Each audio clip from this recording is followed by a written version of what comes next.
ఏంది మీ ఆఫీసా సార్ ఇది counter? Office కాదు,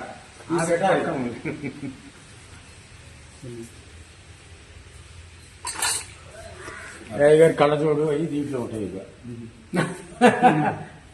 నేను మా బావగారు. బావా బాబాయ్? బావ మావ.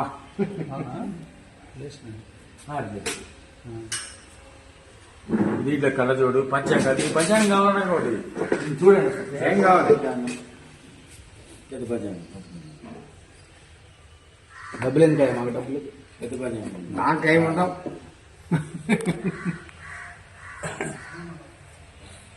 తీసుకోండి.